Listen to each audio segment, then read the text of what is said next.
Aujourd'hui, on vous parle de Match of the Century.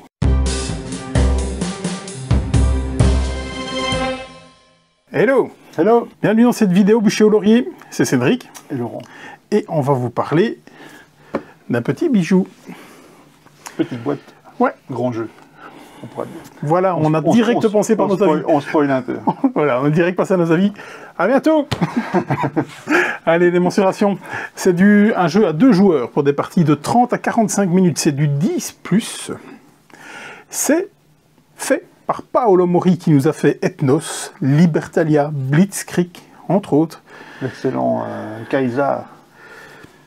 Que je ne l'avais pas noté. Oui, peut-être, non. Du tout. Ou alors, faudrait que je voie le jeu. Je me dis oui, ok. Tu peux y aller. Ça. Ouais. Excellent jeu Kaiser. Sorti l'année dernière. Alors, je ne l'aurais pas dit. C'est illustré par Clemens Franz. Oui. C'est pas spécialement joli, mais d'habitude... Il y a des photos, etc. Donc il n'y a pas vraiment... Voilà. Ouais. C'est brun. C'est brun. Ça reste allemand. C'est brun. Il manque un peu de vert. Clemens Franz qui nous a fait Orléans, Agricola, entre autres, hein, crédité plein de fois. Le pitch, s'il te plaît bien. Merci. Comme à chaque fois. Il y a un petit bouquin dedans, donc en plus de la règle, il y a un deuxième petit livret avec le contexte historique, puisque c'est inspiré d'un match d'un match d'échecs entre un Russe appelé Spassky et un Américain Fischer. Et donc le jeu essaie de recréer ce jeu, cette partie d'échecs relativement historique. Et qui a des connotations évidemment, si on remet dans le contexte de l'époque, guerre froide, voilà, guerre froide, etc., ça a des répercussions. Voilà. C'est pour ça que ce jeu s'inscrit dans la même lignée que Watergate, dans la même gamme en tout cas, que Watergate. Chez Capstone et Deep Print, Watergate c'était Frosted, mais je pense que Frosted est devenu Deep Print, non? Je me demande si c'était pas un Capstone aussi. Oui, mais Capstone, c'est pour tout ce qui est en anglais. Oui. Mais la boîte de base ici c'est Deep Print, et de mémoire, Watergate c'était Frosted. Pegasus, Frosted, oui, mais c'est la bande Angleterre. En tout cas, en français c'était chez Yellow. Ouais. Donc ici on est sur une VO, donc j'ai pas encore connaissance d'une localisation. À mon avis, s'il y a localisation, le format se prête à ce que fait Yellow aussi. Donc, mais encore une fois, c'est de la spéculation parce que je n'ai rien lu là-dessus en tout cas. C'est une petite boîte classique du joueur, format Seven Wonders Duel, etc. Les règles,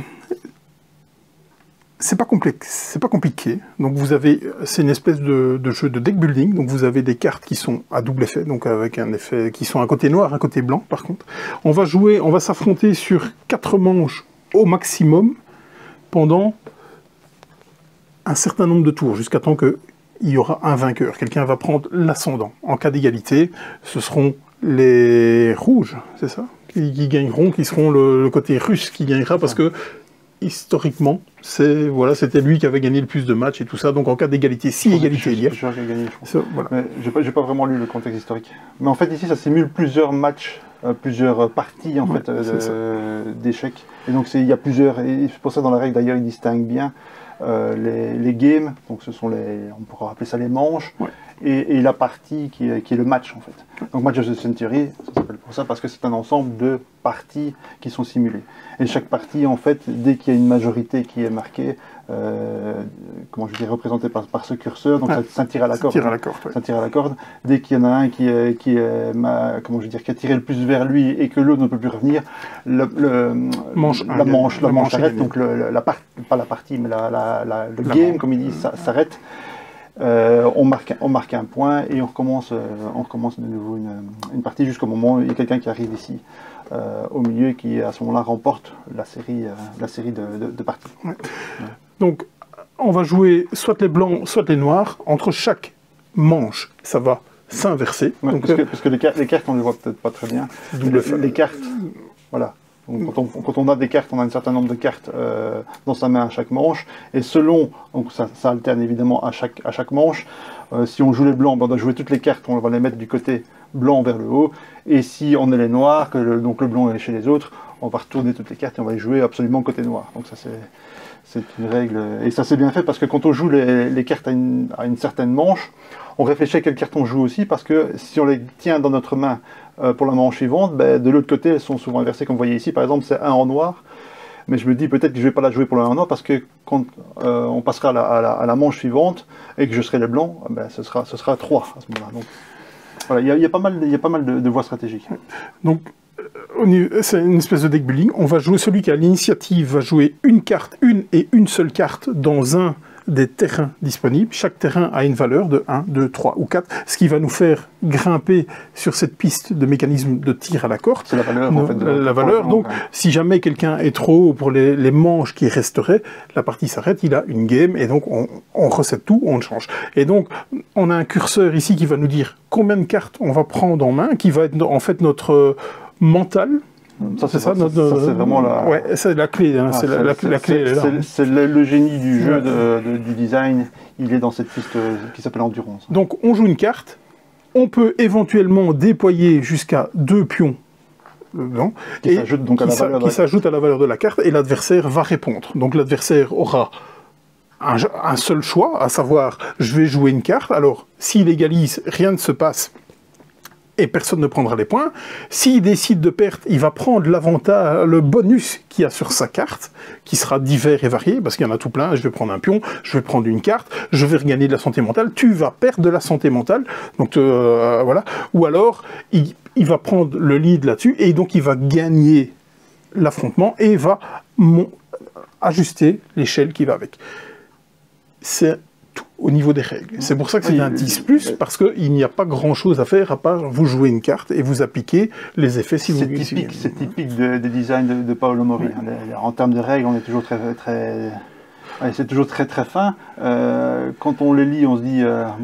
on a quelquefois des doutes en se disant est-ce que réellement l'espace décisionnel est intéressant? Et puis quand on y joue, bien souvent, on se dit il est quand même fort, le gars. Donc on va passer tout de suite au twist, parce qu'on en a déjà parlé sur les règles, donc tu peux y aller si tu veux pour les twists. Il y en a 2 principaux, oui, bon après c'est très simple, encore une fois c'est une bataille, hein. C'est Challenger. Tire à la carte. C'est un jeu de pli à 2, on peut prendre ça comme on veut, c'est celui qui a la plus grande valeur, donc on a la valeur de la carte, plus éventuellement si on rajoute encore faut-il les gagner, puisqu'il y a une réserve, on doit faire des actions pour les gagner, c'est le plus grand, donc ça c'est tout à fait classique. Par contre, un petit peu à la manière de Brian Boru, on revient toujours au jeu de pli, quelquefois on veut plutôt perdre le pli plutôt que le gagner. Parce que l'effet de la carte qu'on joue, l'effet en cas de perte est presque plus intéressant que... C'est un jeu où on ne peut pas gagner toutes les parties, c'est impossible. Et c'est là que je dis tout le génie est dans cette piste d'endurance, puisqu'on doit la gérer. Parce que plus on va monter, plus on va avoir des avantages, on va gagner plus d'ouvriers, on va pouvoir avoir plus de cartes dans notre main pour la partie. On va même avoir un avantage quelquefois sur le tir à la corde. Et par contre, à l'inverse, si on recule, ça fait mal. Ça fait très mal. Alors quelquefois, il vaut mieux perdre une partie pour pouvoir remonter ou pour ne pas descendre justement, quitte à laisser l'adversaire prendre un avantage. Donc encore une fois, aller directement là pendant que l'autre ne fait rien, c'est tout à fait impossible. Il va falloir lâcher un peu de lest, et tout l'intérêt du jeu est là, c'est ce give and take, cet échange entre... Voilà. Et il y a une énorme question de timing, évidemment. Tout est dans le timing. Le dosage de la carte. Ne fût-ce que les cartes qui sont doubles. Hein. Est-ce que je les prends, je la garde pour le moment suivant, je la joue maintenant, je la joue pour son effet, je perds, je le gagne, je prends maintenant l'avantage, je ne le prends pas. Voilà, avec 3 bouts de ficelle, comme souvent Paolo Mori fait un jeu où chaque carte que l'on joue, c'est une décision agonisante. Et c'est assez génial. Ouais. Donc, comme il disait, 2 twists totalement particuliers, donc ces cartes qui sont bicolores, avec double effet, enfin, donc vous avez des effets, donc ça vous les voyez, donc si vous êtes en manche, en jouant les noirs, et que vous dites « Waouh, cette carte dans les blancs », eh bien vous allez tout faire pour pas la jouer, pour la conserver, pour venir le tour d'après, et alors cette piste, évidemment, de santé mentale qui fait tout, et donc qui peut être, qui est primordial, vraiment primordial, parce que c'est ce qui s'est passé dans notre partie, je l'ai mis au plus bas, alors que moi j'étais au plus haut, donc ça donnait énormément de force, vraiment, donc je commençais avec un avantage de 2, voire 3 de mon côté, c'était très compliqué de revenir, et donc en fait tout se joue Et pourtant c'est faisable. Ah oui, c'est faisable. Ah oui. C'est ça qui est assez fou, c'est que même si j'étais enfoncé, j'ai quand même réussi encore à gagner un autre match. Voilà. Hein, et donc en fait tout est dans le timing, vraiment, parce que j'avais décidé de jouer une carte, d'abandonner une manche totale directement à la première carte que j'ai jouée. J'ai dit ok, ça va, t'as gagné cette manche-là, mais ça lui a fait super mal. Parce que justement, en fait, l'avantage était énorme. C'était vraiment beaucoup plus énorme que de gagner. Ça valait le coup de sacrifier une partie. Et c'est cette décision. Qu'est-ce que je fais? J'essaie quand même de gagner, j'abandonne celle-ci en sachant que la prochaine, j'aurai un avantage. Voilà, c'est vraiment ce genre de décision à différents niveaux. Avec, encore une fois, avec 3 bouts, tu sais, là, voilà. avec quelques cartes et des pions à la con. Voilà. Donc 2 twists, donc les cartes et cette piste. Au niveau de la rejouabilité, bah, là, malheureusement, il n'y a pas 50 000 cartes, on les a toutes dans la main. Aucune partie, quand tu les connais, quand tu sais lesquels tu as eu, à quel moment de jouer, lesquels tu as joué, lesquels tu sais forcément qu'il reste, parce que le deck n'est pas très grand. Hein. Et encore une fois, ça aussi c'est assez fort, ça paraît tout con, mais quand on doit remélanger le deck. Ouais. Pour repiocher dans une manche parce qu'on n'a plus suffisamment de cartes, on perd de l'endurance. Donc on doit gérer ces cartes aussi. Ça c'est notre état de fatigue aussi qui sont représentés par ces cartes. Donc on est plus fatigué, donc moins concentré, donc tout se tient vraiment très bien. Ouais. Au niveau du poids et de la cible, c'est du 2/5 sur BGG. Ouais, ok, c'est vrai, il y a quasi pas de règles, c'est très simple. Une belle illustration du fait que cette échelle ne veut rien dire. C'est du 10+, je suis d'accord, vraiment, je suis d'accord, ça reste un jeu tout simplement initié. Tout le monde peut jouer. C'est une bataille. Bien y jouer. Là, le timing, le dire, ok, tiens, prends, moi je reviens après, voilà. Ça, je suis pas certain qu'on soit dans le 10+. Au niveau du matériel, ben, il n'y a rien à dire. Le matériel est... ouais, on a les pions. Alors moi, ce que je disais, c'est qu'on est quand même pas loin d'un jeu abstrait. On est même très proche, mais j'ai ressenti une belle immersion, justement, de par ce matériel, avec les pions d'échecs et tout ça, et malgré tout, on reste dans un abstrait. Est-ce que c'est comme dans un jeu de pli? Est-ce qu'on peut avoir un thème dans un jeu de pli? Oui. Oui, c'est un petit peu le même principe. Voilà, tandis qu'ici, moi, ils ont fait le maximum avec ce qu'ils avaient. Je l'ai vraiment ressenti très fort. Je m'y suis vu à cette partie d'échecs. Donc, j'ai vu des comparatifs avec Watergate, par exemple, un jeu que j'avais bien aimé, mais qui m'avait pas transporté. Et au niveau du thème, c'était donc Nixon contre les journalistes. Je l'ai pas ressenti du tout. Si, parce que justement, tu as les événements, les cartes te racontent une histoire, donc ça, je suis pas tout à fait d'accord. Moi, j'ai rien ressenti, donc... Tu connais un petit peu l'histoire, les cartes justement, les cartes racontent une histoire, les événements que tu joues, pour l'événement, pas pour l'action, c'est le système classique à la GMT, tu sais, ça se rapporte à quelque chose, et ça a un sens. C'était thématique. Plus qu'ici, parce qu'ici, en fait, tout ce qui est vraiment thématique, donc on peut croire qu'il y a beaucoup de texte sur les cartes, tout ça ici c'est purement du texte d'ambiance. C'est purement du texte d'ambiance. La seule chose qui intéresse c'est les chiffres et éventuellement la zone en couleur. Le reste, et bien souvent c'est une iconographie. Donc on ne peut pas dire qu'on est plongé dedans. Non, Watergate est un cran au-dessus à ce niveau-là largement. Maintenant, c'est pas pour ça que Watergate est nécessairement un meilleur jeu que celui-ci, c'est sûr d'ailleurs. Ouais. Donc voilà. Une idée de vidéo, qu'on n'était pas d'accord sur certains points. Et bien, donc voilà, on a transposé le Watergate, lui il était plus dedans. Moi je suis complètement rentré dedans ici, certainement du fait du matériel, même si on est dans un après. L'édition elle est géniale. C'est développé par Victor Kobilk aussi. Hein. Peter Egert et Victor Kobilk, c'est pas n'importe qui. Hein. Il n'apparaît pas souvent sur les boîtes, il est apparu sur Sky Mines, tu te rappelles, à côté de Pfister. Oui. Parce que là, c'est certainement un des plus grands développeurs actuels. Et donc, il était aussi chez Deep Print en version... Deep Print, qui était chez Frosted. Et c'est lui qui a fait tous les premiers Pfister, notamment les Great Western, etc. Une pointure. Et bon, quand on ajoute ça à un auteur comme Paolo Mori, surtout avec un design comme celui-ci, on a une perle.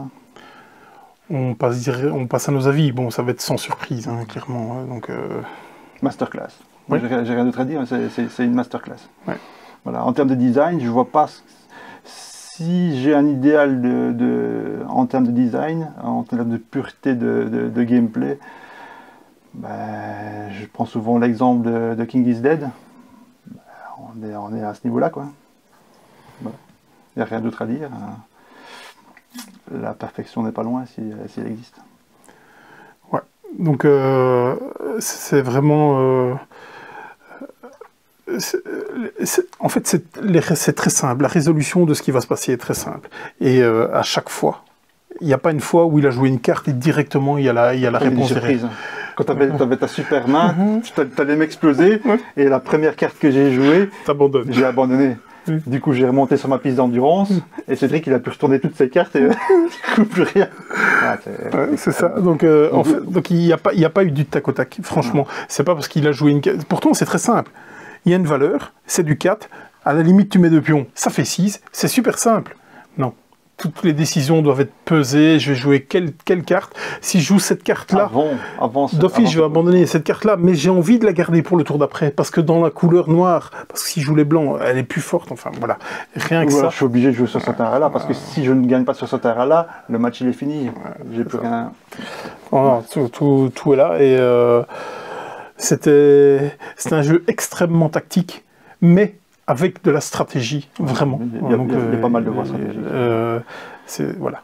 Donc on est très très bien là-dedans. Franchement, c'est du grand art, c'est limite du génie. Encore une fois, c'est pas nécessairement un jeu qui va plaire à tout le monde. C'est pas un jeu qui va faire l'unanimité. C'est parce qu'on rigole pas. Hein. Donc, clairement mais si on regarde l'aspect game design, l'aspect technique et le thème qu'ils ont réussi à finalement greffer là-dessus, un thème historique.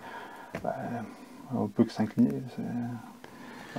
Tu parles de génie. En tout cas, c'est une masterclass, comme je le disais. Est-ce qu'on va en faire 50 parties?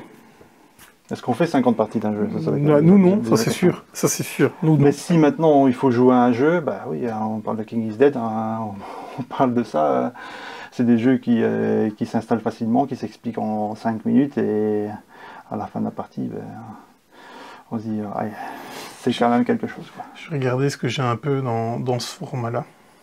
Kaiser, c'est un peu le même principe, mais c'est un cran dessus. Kaiser était déjà un des grands jeux de l'année dernière, jeu à 2 encore une fois. Ici, on est encore un cran dessus. Dans ce format-là, je ne sais pas si j'arriverai à les classer avec Targi et Unforgiven. Je ne sais pas. On est largement dessus. Hein. En termes de game design, Targi est bien pour ce qu'il fait. Unforgiven, c'est quand même déjà beaucoup moins élégant, et c'est pompé sur Seven Wonders Duel. Donc, ici, on a un truc qui est... Il n'y a rien à retirer, il n'y a rien à rajouter. Je ne sais pas si je devais les classer, franchement, parce que Unforgiven, j'avais vraiment bien aimé, sauf qu'on c'est un super jeu. On a peut-être eu une carte craquée hein, qui avait fait énormément de mal quand j'ai joué. C'est possible, après ça dépend souvent du contexte aussi, ce genre de choses. Ouais. Donc, ici, c'est tellement... Il n'y a rien qui dépasse. Hein. Ouais, c'est ça, c'est des jeux comme ça, c'est une évidence en termes de game design, c'est touché par la grâce. On peut mettre à côté, oui, je disais de King is Dead, on peut parler de Danza Teutonica en plus gros. J'ai jamais joué. Il n'y a rien. C'est masterclass. Je répète le mot, mais je vois rien d'autre.